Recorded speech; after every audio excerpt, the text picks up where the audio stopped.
Hello, my dearest friends. Welcome back to my channel, Diana and the Book Hunt.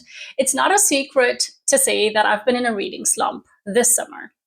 And it's gotten really bad because in the month of August, I think I read about 5 books, which is really like the lowest point that I've had since I've started this channel.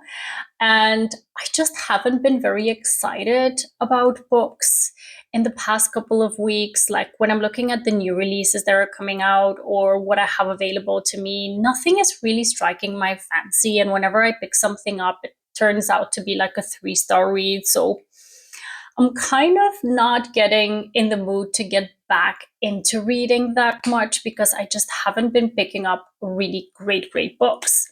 I did have a couple of 4 or 5-star reads here and there, but the majority of the books that I read this summer are mid books. And the majority of the books that I picked up are also new releases. So what I'm going to do today is I'm going to talk about the 20 new releases that I haven't discussed on my channel. I've done this video a couple of times over in the past couple of months. I'm going to link up in the cards the last one that I did.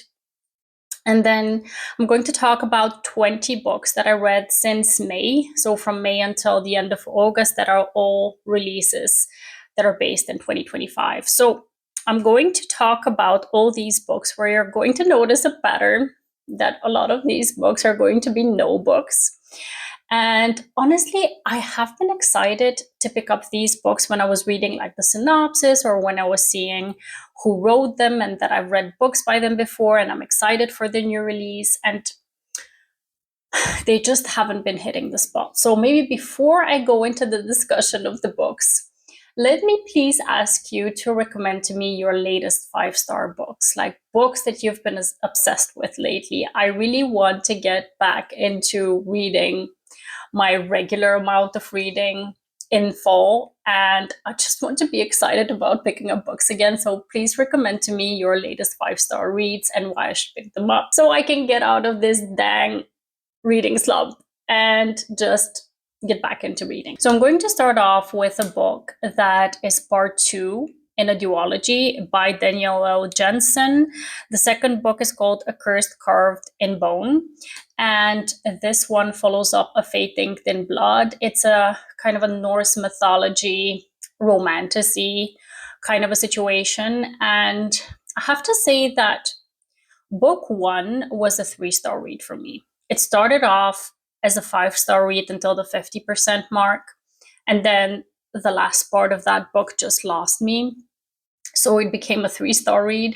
And I was very hesitant whether I should pick up book 2 because I was already confused by what was going on in the later part of the first book. But I was like, it's a duology, it's the last book. Let me just pick it up to see if anything will change for me. And unfortunately, it didn't. I have to say that while there were some good parts within this book, specifically when we're speaking about certain relationships, and also the romantic relationship was all right, but really there was just so much thrown into this fantasy world that I think a lot of things were maybe unnecessary and were dragging along, and I just did not enjoy this very much. So for me, this one specifically, actually as a series, I would say it's a no. And then the second book I'm going to talk about is the new release by Taylor Jenkins Reid called Atmosphere. I have not yet read a book by Taylor Jenkins Reid that I have not fully enjoyed.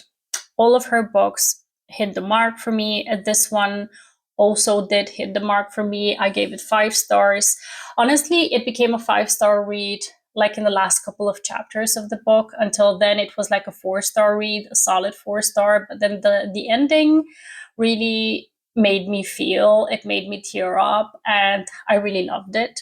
So this one follows 2 women who become part of this NASA program to go into space in the 80s, and they fall in love, but it's a forbidden kind of a relationship because they live in a time where a sapphic romance is not really something that is looked well upon, especially when they're co-workers. So there is a very strong romantic relationship within this book, but it is very women's fiction-y, which is very normal for Taylor Jenkins Reid books. So if you like more romance heavy kind of books, then this might not be the one for you. But if you have picked up Taylor Jenkins Reid before and you've enjoyed her books, then this one is going to strike your fancy, I believe. So it's a yes for me. The next new release is Plus Size Player by Danielle Allen. This is a second standalone book that follows up her release from last year. That one was called Curvy Girl Summer. I really enjoyed that one. I gave it 4 stars. And this one I highly enjoyed. I actually enjoyed it more than the first book, I think.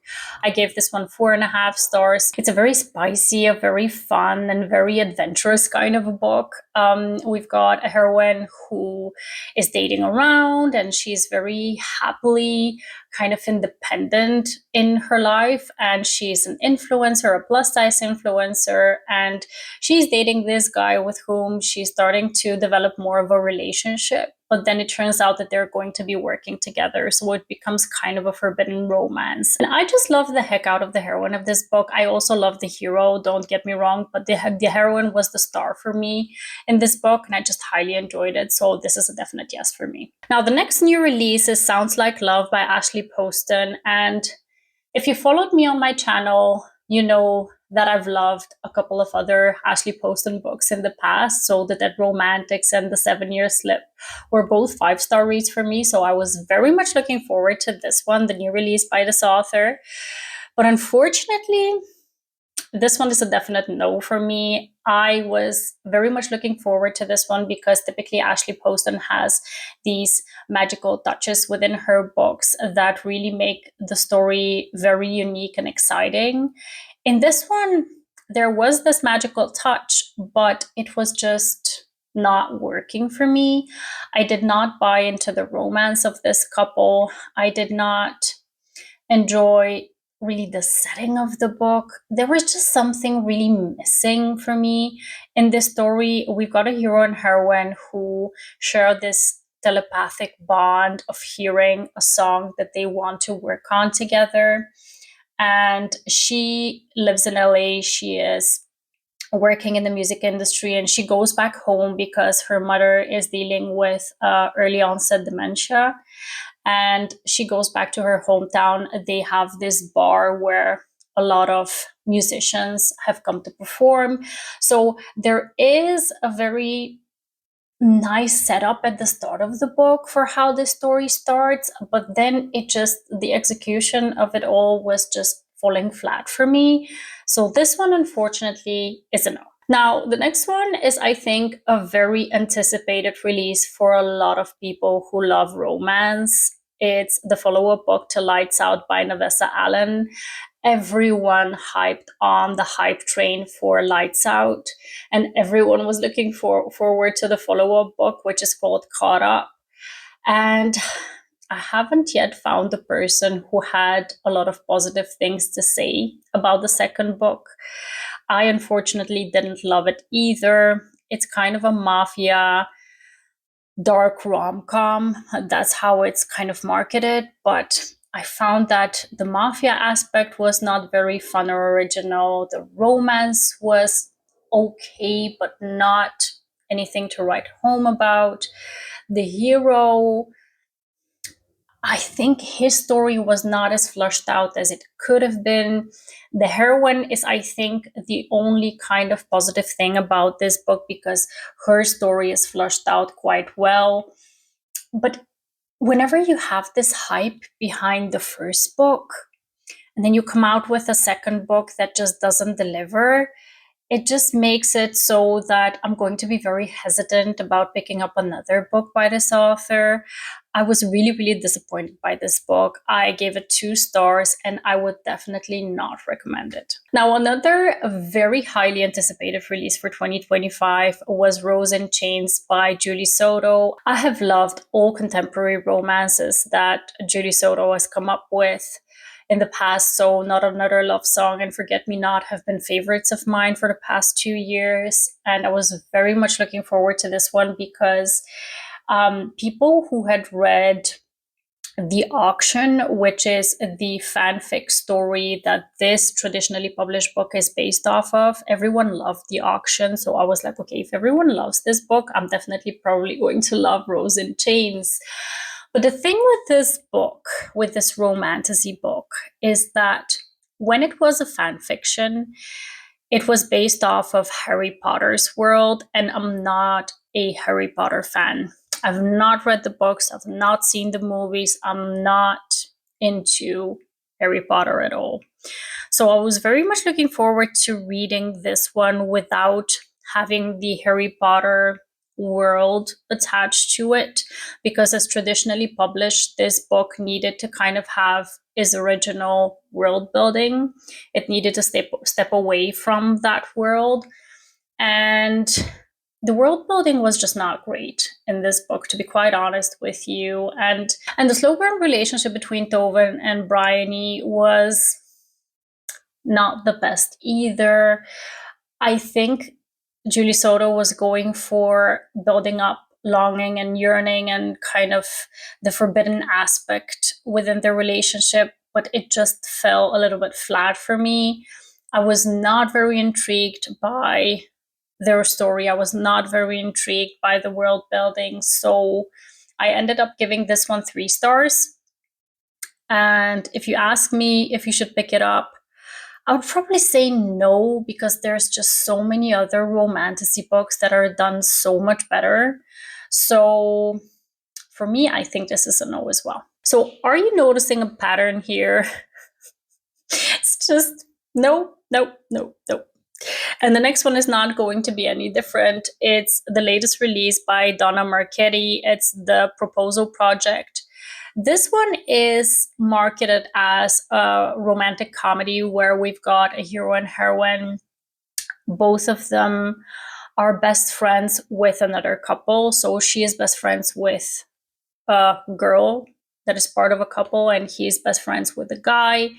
And they both find out that they respectively want to propose to each other, but in secret, and they're kind of tasked with helping the respective friends propose to each other. But they're like, we don't want to ruin their moment, so they're planning. So they decide to kind of do like a mutual proposal. But this one just drove me up a wall, to be honest. I really didn't like how the heroine was behaving. I didn't like the attitude that the hero had towards the heroine. It was just kind of, it was trying to be enemies to lovers too much, and it just wasn't working. And honestly, I was just forcing myself to finish this book, because I think at the 50% mark, I was like, I'm already 50% in. So I want to be done with it. If you're thinking that we're moving on to a book that will be a yes kind of a book, you're mistaken. Unfortunately, like, my bad streak of books just continued in July. I read Never Been Shipped by Alicia Thompson, I think her name is. Yes, Alicia Thompson. This book I read because it was the start of summer, and this looked like a summery book to me because it features a cruise ship setting. And I've read, I think, one other book by this author before, and it was an okay book. It wasn't a favorite of mine, but I was like, it sounds like a good premise, right? Because I think this centered on like a band that had been together in their early years, and something had happened that broke them up. And now they're invited to do this cruise ship reunion of the band. And the head singer, she used to be in a relationship with one of the guys who is just a complete asshole. And there's this other guy in the band who always had a thing for her. And now it's going to be the romance between herself and this other guy. So on theory, on paper, it sounded good, but it just wasn't. I wasn't, again, invested in the romance. I hated the side characters of this book. The heroine was very whiny and very kind of, I don't know. I know that we cannot always have badass heroines or like swoony and amazing heroes, but there was just nothing that really caught my attention, that made me want to root for this couple. And I don't know. Again, I finished this out of sheer will and force. And I gave it 2 stars. So would I recommend it? No. And then the next book I picked up because I saw a couple of the YouTubers that I follow giving this 4.5 stars. And I was like, this book is going to get me out of the slump. And it didn't.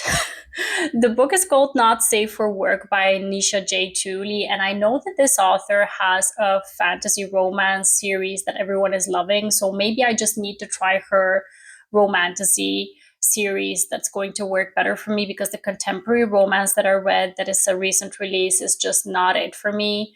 The heroine in this book was so passive aggressive. She was so obnoxiously biased against the hero and against what he stands for, that it kind of became very difficult for me to understand in the end why she gave him a chance in the first place, because she was so antagonistic against him that it just didn't make any sense, to be quite honest.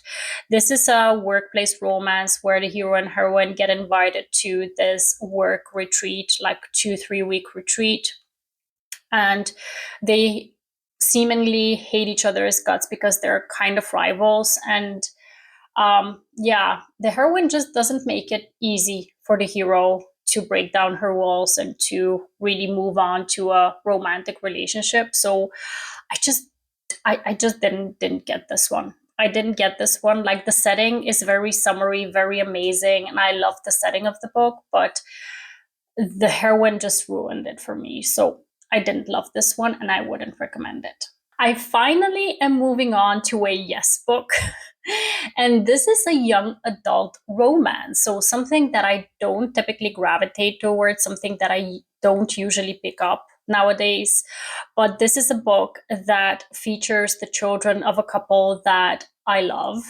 It's Audrey and Bash are just friends, and this is by Tia Williams, and this centers on the daughter of Shane and Eva from 7 Days in June by Tia Williams. And I really love that couple, so I really wanted to see what this story is going to be about, and I fell in love with it. Honestly, this is the kind of young adult romance that I would want to have read when I was a young adult, and it just made me so emotional at some points to see how Eva and Shane are doing and how Audrey is dealing with her new reality, because Eva and Shane have a baby now and she kind of feels left out, and she's trying to figure out what she's going to be doing now that she's a young adult who is moving on to adulthood.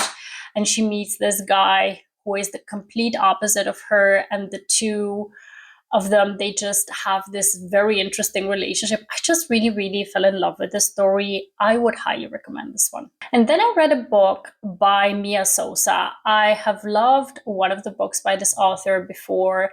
Then the second book by her I didn't love. It was something like a wedding themed series that she had. And then now she has come out with a new release called When Javi Dumped Mari. And this one is a maybe.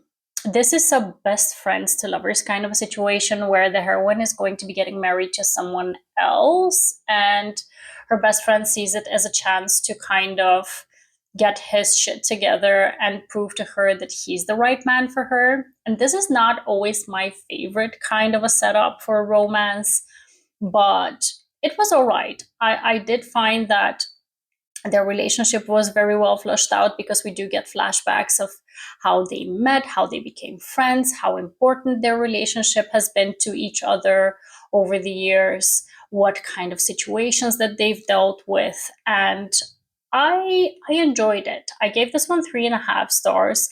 That's why it's a maybe, because there are certain things that I don't know if everyone would enjoy, because again, the heroine is engaged to be married to someone else. So yeah, I would recommend this one if you like this kind of a setup, but bear in mind that it does deal with kind of emotional cheating. Kind of. And then we're moving on to a 5-star read. Finally. It's Terror at the Gates by Scarlett Sinclair. This is an urban fantasy romance that I really, really highly enjoyed. It's kind of dark, kind of gritty, with a very intriguing and mysterious kind of a hero, with a very badass and a very fierce kind of a heroine. And she has a very unique set of magic skills that I really, really enjoyed. And the whole plot, the intrigue within the book, the mystery within the book is something that worked for me. I really, really highly enjoyed this one, and I would definitely recommend it. And then I read the new release by Danica Nava. This is a Native American author who writes romances about Indigenous people, which I really, really love.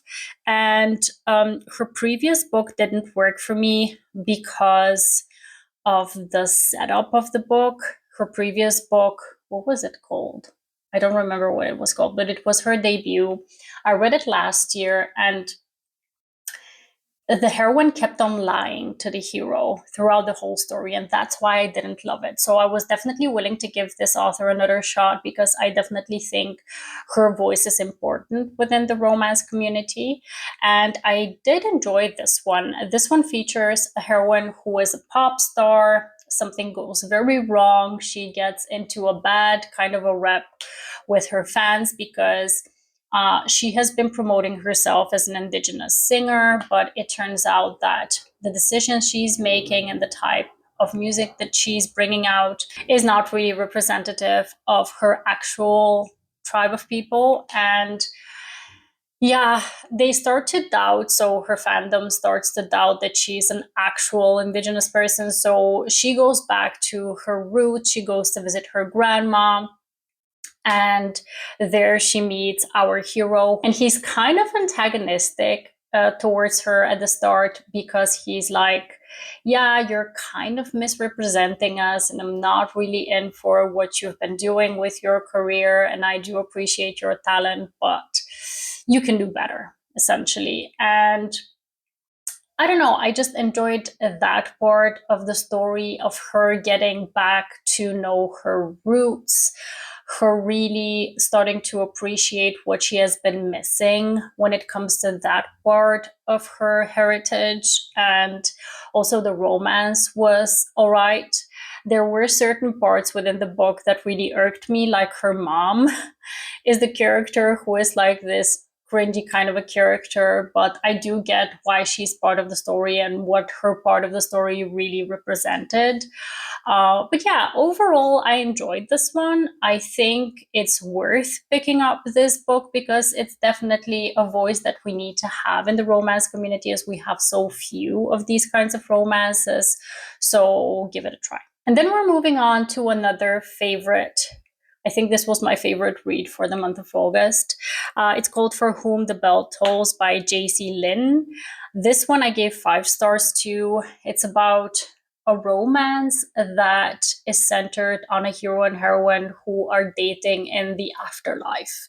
Because our heroine has passed away, she goes to the afterlife, she has gone on to paradise, but she decides that she wants to help out the demons and the creatures who are dealing with the souls that go to hell.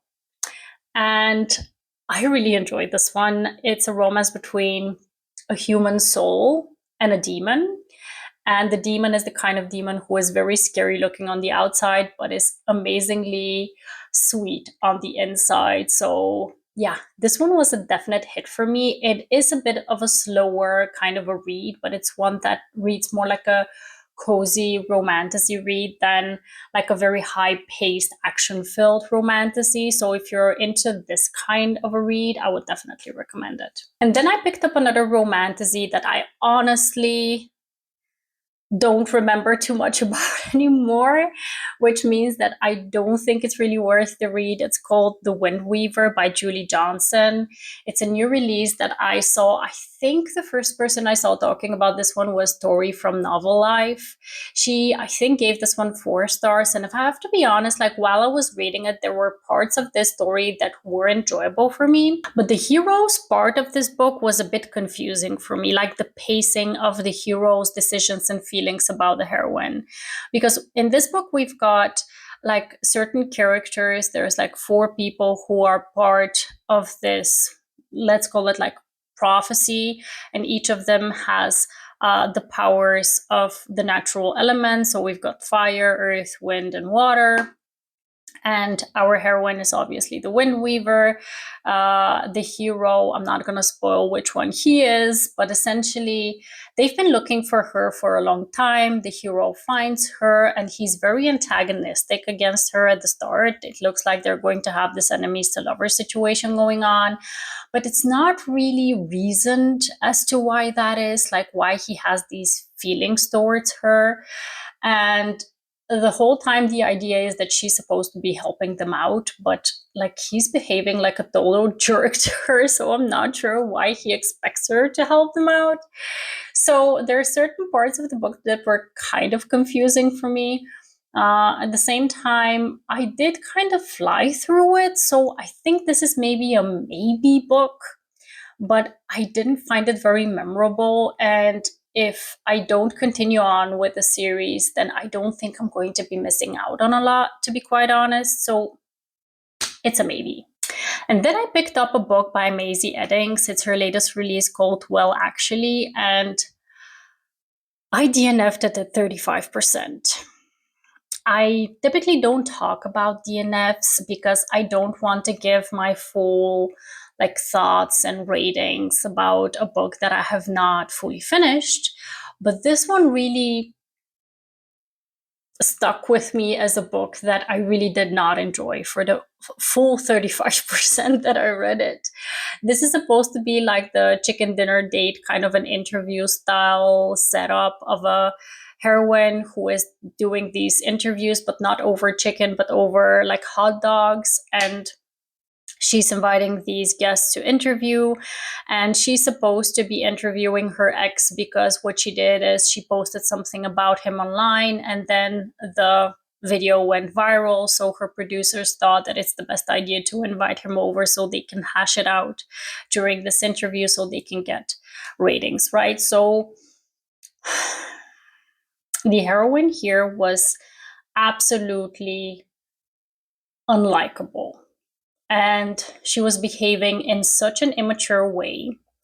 I get that certain people can be hurt by what has been done to them in the past. I get that some relationships can never go back to what they have been after something that has happened. But at the same time, she was just going back to the same old argument the whole time, and she was not giving any chance to the hero to prove himself. And then because she is the way that she is, I believe that the author felt obliged to make him this saccharine kind of a hero who just goes with the flow and kind of needs to behave in a certain way to get her to melt for him, which kind of made him two-dimensional for me. So I don't know, like his backstory was very intriguing for me. Because I know that he has gone through something that he has worked through to get to the point where he is in the story. But I just was so enraged by the heroine when I was reading through what she was saying and thinking and just how she was behaving that I could not stand to continue and listen to his story, which is a very big pity in my opinion. So from my perspective, I did not like this, so I personally wouldn't recommend it. I did hear that Chandler from Chandler Ainsley's channel read it in her latest vlog, and she gave it, I think, like 3.5 or 4 stars. She did enjoy certain parts of the story and she did finish it. So it might be something that you might want to look into. But for me, that was definitely not the book for me. And then I picked up a book that just popped up on my Storytel as a new release. It's called Hot for Hostage by Maggie Evans. And this one started off with a great promise of it being a very funny kind of a rom-com. And I gave this one 3 to 3.5 stars. I did have a lot of fun with it, but it's the kind of story where you should definitely not take it too seriously. It's meant to make fun of its own happenings, of own situations, if you will. So this one features a heroine who is volunteering at this animal shelter. She's very much attached to all these animals, specifically a German Shepherd. And one day, this gang of teenagers kidnap her beloved German Shepherd. So she is absolutely livid. She's absolutely panicked, and she needs to figure out a way to get her German Shepherd back. So one of her co-volunteers says, you need to go to this mafia guy because he gets things done. And she decides to kidnap the son of the mafia boss in town, which is that scene of her kidnapping him is just so much fun. I really, really enjoyed the first part of this book is absolutely hilarious. The later part kind of takes it down a notch. So I gave it 3 to 3.5 stars. But if you're in for a funny, quirky kind of a romance that doesn't take itself too seriously, then you might want to give this one a try. So it's a maybe. And then during my last holiday of the summer season, I finally finished Bourbon and Proof by Victoria Wilder. I'm so sad, so sad that this series is over.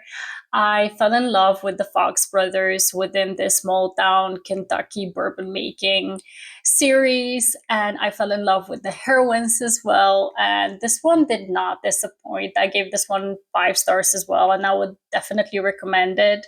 It's such a good time, this whole kind of found family setup that Victoria Wilder has created within the 3 books. We were kind of invested, all of us that have read this series, to see what's going to happen with Ace and Hadley. This is the couple within the last book. And we all wanted to see what's going to happen with Grizz. We want to revisit the other couples that are going to be popping here and there into the story. And it's just, it kind of gave me a nostalgic kind of a feeling to revisit everyone and to see what is going to happen with these 2 characters, which I don't often feel anymore when I read books. So this is a definite yes for me. Now, the last book I'm going to mention is one that I just recently finished and unfortunately did not love.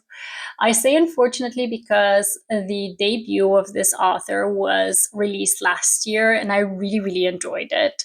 It's by Mallory Marlowe, and the first book was called Love and Other Conspiracies. I highly enjoyed that one. Specifically, the audiobook for it was really, really great.